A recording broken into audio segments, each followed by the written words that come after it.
मध्य प्रदेशच्या सिवनी जिल्ह्यातील कुरई वनपरिक्षेत्रातील हरदुली पिपरिया गावात शिकार शोधताना एक वाघ शेतातील विहिरीत पडल्याची घटना घडली आहे। विशेष म्हणजे वाघ ज्या रानडुकराचा पाठलाग करत होता तो देखील विहिरीत पडला।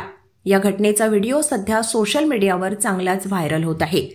घटनास्थळी पोहोचलेले वन अधिकारी पेन्स टायगर रिझर्व्ह रेस्क्यू दल यांना खोल विहिरीतून वाघ आणि रानडुकराला सुरक्षितपणे बाहेर काढण्यात यश आले आहे।